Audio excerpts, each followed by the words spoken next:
মনে পড়ছে সেই দার্শনিকের কথা।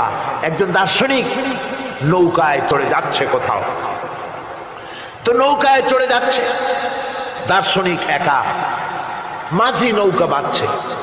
দার্শনিক মানুষ তো, মাথার মধ্যে দর্শন গিজগিজ গিজগিজ করছে, কথা বলার লোক পায় না। এখন মাঝির সাথেই কথা বলার সিদ্ধান্ত নিল। শেষ পর্যন্ত বলল, রে মাঝি, কত বছর নৌকা চালাও? তা তো বহুত বছর, জীবনটাই কাটাই দিলাম। তা ভূগোল চেনো? ভূগোল কখনো দেখেছো? কই যে না, ভূগোল আমি দেখবো কোথাতে, আমি ওরকম গরিব মানুষ, এগুলি ধনীদের কাম, তারা হয়তো খায় টায়, আমি ভূগোল দেখিও নাই খাইও নাই। বলে আশ্চর্য কথা, ভূগোল মানুষে খায় নাকি? জীবনটা তো সারে নেই, নষ্ট করে ফেলাইছে। মাঝি দাঁতগুলো বাইর করে দিয়ে বলতেছে, স্যার হইতেও পারে। কিছুক্ষণ পর দার্শনিক বলছে, এই বেটা, দর্শন বোঝো? স্যার খামোখাই শরম দিচ্ছেন, এ সমস্ত বড় লোকের খাবার, ওগুলি আমার সামনে বলে লাভটা কি? আমরা গরিব মানুষ, এগুলি আমরা কোনোদিন দেখিও নাই খাইও নাই। দার্শনিক বলছে, বেটা বেওকুফ, দর্শন মানুষে বুঝি খায়? তোর জীবন আটা নাই মিশা। মাঝি কয়, হইতেও পারে।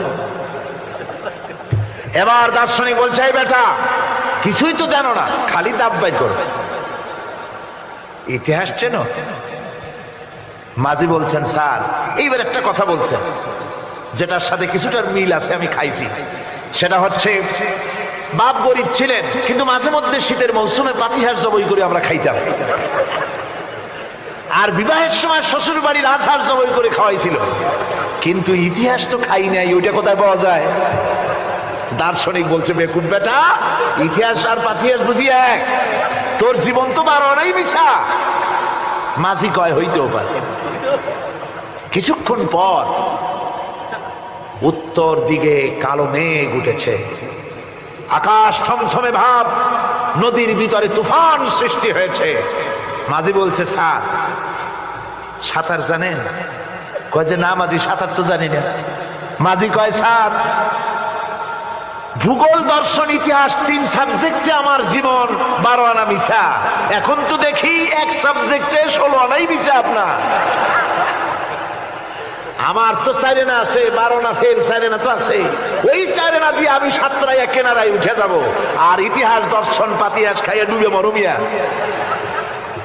এবার দার্শনিক বলছে, আরে মাঝি, মানুষকে এরকম নৌকা ডুবে মরে নাকি? কয় মরে না, আমার বাপ এই নৌকার মাঝি ছিল, তারপরে এই নৌকা বাইতে বাইতে আমার বাপ এই নৌকার মধ্যে মরছে ডুবিয়া। আচ্ছা, তোমার দাদা? আমার দাদাও মাঝি ছিল, এই নৌকা বাইতে গিয়ে সেও মরছে। তোমার নানা? আমার নানাও এরকম নৌকা বাইয়া এরকম মাঝি হয়ে মরছে। দার্শনিক কয়, তুমি তো দারুণ বেহায়া, যে নৌকায় তোমার বাপ মরলো, দাদা মরলো, সেই ব্যবসা তুমি ছাড়তে পারো না, তুমি তো দারুণ বেহায়া। মাঝির বুদ্ধি কম না। মাঝি কয় যে, স্যার আপনার বাপ জিন্দা আছেন? কয় না, মারা গেছেন। কোথায় মরছে? ঘরের মধ্যে খাটের উপরে চিত হইয়া আরামসে মারা গেছেন। আপনার দাদা? বলে তিনিও ঘরের মধ্যে বাস, ওইখানেই ঘরের মধ্যেই মারা গেছেন, খাটের উপরে। আপনার নানা? উনিও ঘরের মধ্যে চিত হয়ে আরামসে মারা গেছেন। মাঝি কয় যে, আপনিও তো বেশরম কম না, যে ঘরের মধ্যে আপনার দাদা মরলো, নানা মরলো, গুষ্টি মরলো, সেই ঘরটা তো এখন আপনি সারতে পারেন নাই। এর দ্বারা মাঝি বুঝাইতে চাইল এই কথা, দার্শনিক সাহেব, মৃত্যুর জন্য সময় হলো আসল কথা। সময় যখন এসে যাবে, সে যে জায়গায় হোক, মৃত্যু তাকে ছাড়বে না। মৃত্যু যখন আসবে, জায়গায় পৌঁছতে হবে, আর সময় যখন আসবে, 1 মুহূর্ত আগে পিছু করা হবে না। মউত আসার সাথে সাথে আজরাইল তার সামনে এসে যাবে, 1 মুহূর্ত বাঁচতে পারবে না।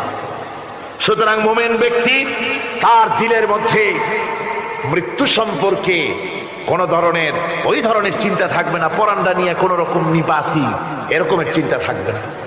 জীবন আল্লাহ দিয়েছেন, আল্লাহ নিবেন, সময় আসলে 1 মুহূর্ত দেরি করা হবে না। সুতরাং সেই জীবনটা যিনি দিয়েছেন, তার রাস্তায় যাওয়ার জন্যই সে তৈরি থাকবে। এটা হলো মুমিনের কোয়ালিটি।